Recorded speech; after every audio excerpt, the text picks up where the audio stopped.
What was it that drove Morgan, who had finally escaped from Padre's clutches, to venture alone into an even more perilous no-man's land? Amid a night swarming with zombies and flames, he desperately searches for someone. Who is this person, and can Morgan find them?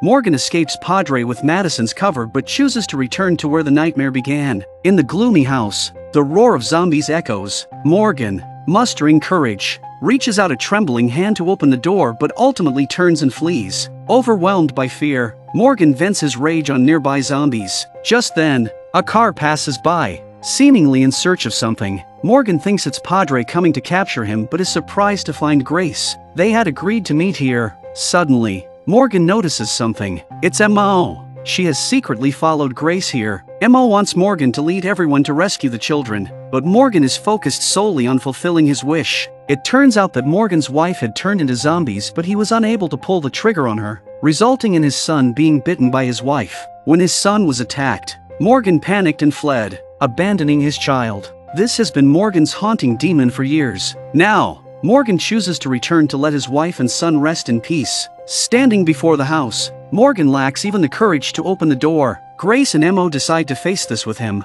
As they prepare to enter, a flare cuts through the sky, signaling that Padre's soldiers have locked onto them. Padre's leader, Shrike, suspects Morgan has come to scavenge weapons and rally troops against her. At this moment, Dwight and Sherry also arrive, intending to arrest Morgan and take him back to Padre to reclaim Finch and their freedom. Dwight discovers Grace and Mo hiding nearby, complicating matters. Dwight and Sherry can't bear to trade Morgan for their son, but Morgan doesn't want Dwight's son to suffer Padre's retaliation for his escape. At an impasse, Morgan chooses to run, still determined to let his wife and child rest. Morgan, Grace, and Mo flee into his home. Back in his familiar home, Morgan finds no joy, only guilt and despair. Even as Grace tries to convince Morgan to consider Mo's safety and leave, he insists on confronting his past. But Padre's forces aren't just Dwight and Sherry. Padre's people want to use flares to attract more zombies and even threaten to burn down the house to force them to come out and surrender. Seeing that there is no way out, Morgan can only take Grace and Mo to break out. However, Morgan keeps seeing his deceased wife and can't bring himself to act. Morgan is nearly incapacitated in the fight. The young Mo is unable to fight off the zombies. Grace can only get Mo to hide inside the house, while she and Morgan are arrested by Dwight and Sherry. Shrike wants to know Morgan's true purpose here. Morgan came here merely to unravel his profound regrets, but Shrike doesn't believe it at all. Dwight and Sherry allow Morgan to fulfill his wish and prove his innocence to Shrike. They return to where Morgan's son perished. Morgan faces the zombies bursting through the door. Unexpectedly, it's not his son. Morgan breaks down, unable to find his son and finally understanding his actions. Boy, you're here for nothing. You and Mo, I put you in danger for nothing. But it's too late. Shrike concludes Morgan's quest is a lie and orders his execution. As soldiers aim at Morgan, he loses all hope, silently accepting his fate. Unable to bear it any longer, Dwight and Sherry take down the soldiers. There's no turning back now. Shrike will surely target Dwight and Sherry's son to gain the upper hand. Dwight communicates with his son and instructs Finch to knock down Shrike and escape Padre by boat. Dwight and his wife hurriedly head to the pier to reunite with their son. Before leaving, Dwight still worries and encourages Morgan. Look, whatever happened here, just know that you have a chance to make things different with Mo. Morgan remains despondent, considering himself a burden, until Grace reveals a shocking secret. Only Morgan can now save Mo. Surrounded by numerous zombies, realizing the truth amidst his shock, Morgan accepts that the deceased are gone. He had lost his wife and son long ago. Now, his duty is to protect Grace and Mo. Rushing home, Morgan finds the house ablaze and instructs Mo to hide in the upper loft. Then, Morgan's wife appears again. Morgan knew that the fire behind him was too big for him to hesitate, so he finally pulled the trigger and let his wife rest in peace. In the midst of the fire, Mo discovers Morgan's son chained in the loft. Unexpectedly, a beam collapsed and crushed Mo. Seeing Mo struggle helplessly as Morgan's zombified son continuously approaches to attack her, Morgan, with tears in his eyes, finally fires his gun, ending his son's life. As night fades to dawn, Morgan finally lays his wife and son to rest, with Grace and Mo silently by his side. Now, Morgan has a new family to care for. Just as things seem to improve,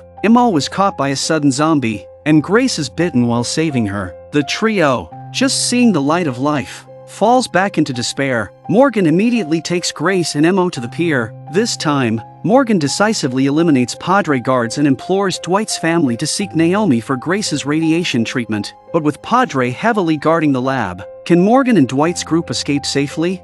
Meanwhile, Grace lies weakly on the boat, slowly opening her eyes. Morgan tells her she's been bitten, and she recalls the events. Morgan lifts up Grace's clothes and reveals a bloody wound. Mo, seeing this, is very anxious. The family, reunited after great hardships, faces the pain of losing the mother. At this time, Padre's organization is still in hot pursuit. They are armed with submachine guns, and their firepower is extremely heavy. Dwight speeds the boat to dodge the attack. Morgan suddenly thinks of a way to save his wife. If treated promptly, Grace has a chance. So, Morgan begins negotiating with Padre. Morgan, an exceptional zombie hunter, has single-handedly killed many zombies, which Shrike values. If Morgan clears the zombies from the shipyard for her, Shrike will treat Grace and cease their pursuit. To save his family, Morgan has no choice but to agree and reluctantly cooperates under Shrike's threat. Grace awakens again to find herself in a truck and anxiously asks Morgan what happened. Morgan shares his cooperation with Shrike. Grace,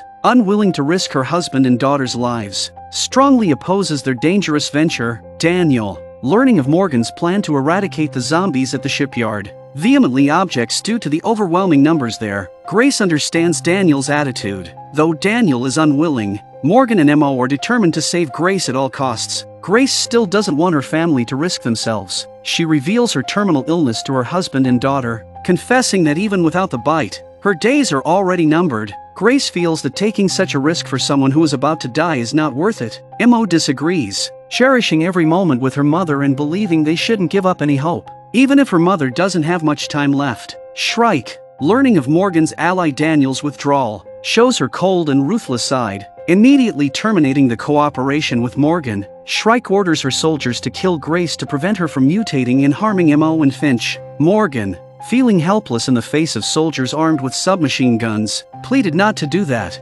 Mo, quick to act, pushes away the gun aimed at Grace. Morgan and Dwight quickly subdue the soldiers.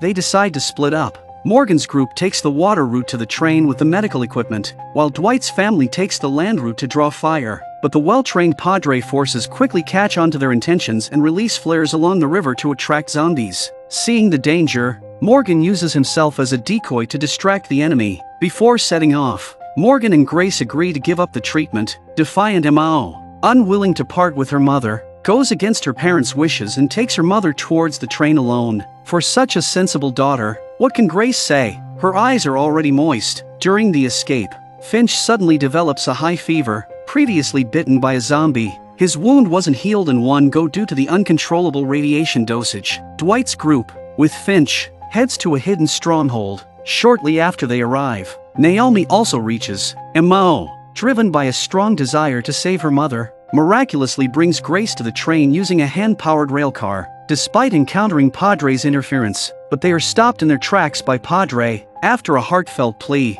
the scouts finally let them pass, but they send up a flare, drawing zombies near the train. Mo contacts Naomi via walkie-talkie and, with her help, begins treating Grace. While terminally ill, Grace doesn't care about the radiation dose. It's just that her injuries have dragged on for too long. Shortly after saying goodbye to her daughter, Grace mutates. Mo is pinned down by Grace, who has dull eyes and blood on her teeth, and opens her mouth to attack her daughter. Mo desperately holds her mother's jaw with one hand to avoid being bitten and reaches for a scalpel with the other. Grace turned into a zombie and was stronger than Mo. She fought to bring her mouth closer to Mo's neck, and Mo had a hard time resisting. Mo doesn't want to become a zombie. Just as Mo cries out in desperation, Morgan rushes in and kills his mutated wife. Mo is saved but loses her mother forever. That's when Shrike arrives, and she compels Mo, who is full of hurt and pain. Morgan watches helplessly as his daughter is exploited. What will become of Mo's future? Morgan wakes from unconsciousness to find himself surrounded by a heap of zombies. Sometimes, his vision flashes with vivid red, realizing he has once again transformed into a zombie Terminator. After transforming, Morgan can't distinguish between enemies. As long as the target is moving, it can't escape from Morgan's clutches. Madison appears beside him. It was she who knocked Morgan out. trying to bring him back to his senses, but Morgan advises Madison to stay away from him. He looks at the dead zombies with utter fear. Morgan seems to have amnesia, a symptom that hasn't occurred for many years, but his wife's passing has reactivated his bloodthirsty side. To convince Madison, Morgan points to a line of words written in blood on the wall and explains emotionally that after transforming, he can't distinguish between friend and foe, and she could be putting herself in danger. However, Madison is not afraid, and feels that she can help by traveling with Morgan, or at least knocking him unconscious after his transformation. She also firmly believes that with effort, she can help the lost Morgan regain his senses. Together, they set out to find Emo. Under Shrike's influence, Emo was heading towards the shipyard. She leads Padre's remaining scouts, eliminating many zombies along the way. However, the number of zombies is overwhelming, and they keep coming. Meanwhile, Shrike contacts Emo via walkie-talkie. Changing her strategy, she instructs Emo to find a zombie with a telescope hanging on its chest because inside the telescope lies a crucial coordinate. Morgan interrupts Shrike's instructions through the walkie-talkie, urging Emo not to seek death. At the same time, Morgan meets up with Daniel's team. Morgan is desperate to save his daughter but doesn't want others involved. At this moment, Madison bravely steps forward, feeling guilty for her past mistakes. She decides to help Morgan rescue his daughter. As they proceed, Morgan can't control the power within and transforms again. The group has no choice but to trap him in the marsh. Morgan wakes up to find himself surrounded by zombies and narrowly escapes. Meanwhile, Finch's vital signs stabilize under Naomi's care, but unfortunately, his days are numbered. Dwight, armed with a machine gun, prepares to confront Shrike. The understanding Naomi, who doesn't want the boy to go without his father, volunteers to help. After a strenuous effort, Morgan finally finds Emo, but his emotions are highly unstable. Seeing Morgan swinging an axe wildly, Emo, out of desperation, stabs her father with a knife. Morgan finally regains his senses but faints from excessive blood loss. Emo, with great difficulty, brings Morgan to the boathouse and seals all entrances. The number of zombies increases dramatically. Morgan wakes from unconsciousness to find one hand tied to the wall by his daughter, with the axe out of reach. Then, zombies push open the boathouse glass, and the boathouse itself is leaking. Facing the danger of sinking, father and daughter argue over past misunderstandings. At this moment, the zombie with the telescope appears. As water threatens to engulf the boathouse, Morgan instructs Emo to leave first with the oxygen equipment. Madison is on her way to rescue them. Emo, unable to persuade her father, leaves first. Madison arrives and saves Morgan from the water. Before they can react, Shrike's gun is already aimed at them. Shrike asks about the telescope's whereabouts. Morgan honestly replies it's lost. In the next second, the zombies with the binoculars on their chests showed their hideous faces from the water. Seeing this zombie, Shrike breaks down in tears. It's her father, recalling her father's kindness in her youth. Shrike can't bring herself to pull the trigger. Just like that, Shrike is bitten by her zombified father and falls unconscious. Morgan and Madison decisively eliminate the zombie and retrieve the coordinates from the telescope. Emo was confronted by the Boy Scouts, who were pointing their blackened guns at Daniel and the others. But children are still children. They can't bring themselves to pull the trigger. At this point, Morgan and Madison show up, and Morgan stops being stubborn and says to his daughter, "'Cause I'm letting you go, baby." Morgan promises to let his daughter do what she wants, resolving past disputes, and the allies are saved. When Shrike wakes up, she's terrified by a zombie's head and finds herself tied to the medical bed on the train by Naomi. Naomi asks Dwight what to do with Shrike. Kind-hearted Finch wants his father to let go of hatred. Ben rushes over to see Shrike and, facing his bitten sister, sheds tears of reluctance. Finally, Finch also leaves. Unable to bear the great loss of Finch, Dwight and his wife decide to leave. The departure of loved ones brings immense sorrow, but as Madison says in the film, "You never lose your loved ones. Their souls are with us." Morgan also prepares to find Rick. Embarking on a new journey with his daughter,